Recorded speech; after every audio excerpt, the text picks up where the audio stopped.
Ben Franklin, Walt Disney, and Albert Einstein. What did these three very famous men have in common?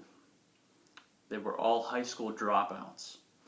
Today, I'm going over the question, should high school dropouts be allowed to vote?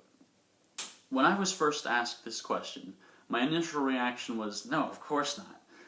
But I had nothing to back this up, other than my general assumption that high school dropouts weren't as smart as high school graduates. Through thinking about this, I remembered an event that happened in my high school senior year. A state representative from Pennsylvania came to my high school and with the entire senior class opened up a Q&A in the auditorium. And at the time, I was taking a government class, which was required to graduate, and I had a straight A's in the class, graduated with an A+ in the class, and yet throughout this entire meeting with this state representative, I had no idea what was being talked about.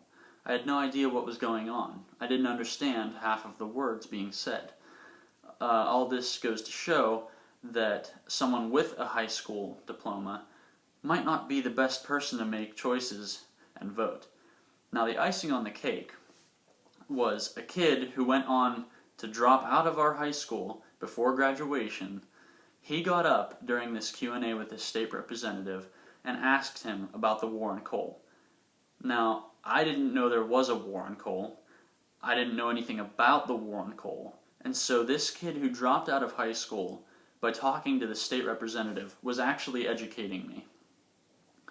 And so realizing that high school dropouts aren't necessarily dumb, my next thought was we should put a test in place, and whether you pass or fail will determine whether you're allowed to vote. And this test would be on current events, politics, things of that nature. But then I realized that it is everyone's God-given right as Americans to vote if you're over the age of 18. And so this test wouldn't be able to take away your right to vote. And then it becomes more of a, well, maybe you shouldn't vote, maybe you should vote. And at that point, what's the point? There wouldn't be a point to the test. It wouldn't be worth the trouble. And so my next line of thought was, there's a pandemic racing across the nation of people refusing to vote. And before I get into that, my view from they shouldn't vote changed to high school dropouts should vote. And going back to the epidemic sweeping across the nation, more and more people are refusing to vote. They feel like their opinions don't matter and their votes won't count for anything. Now, if you are a high school dropout, you're more likely to be in that category of people who don't think their opinions matter, who don't think they're smart enough to make decisions, but chances are you are smart enough.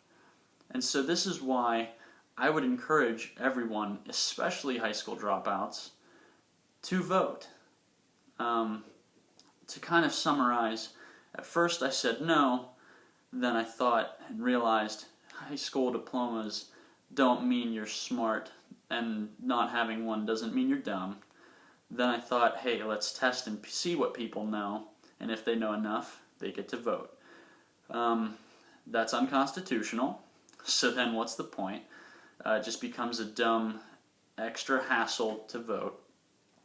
So in conclusion, I believe that whether you are the valedictorian or have a 9th grade high school education, I think that you are politically responsible to educate yourself with or without high school and vote on the things that you believe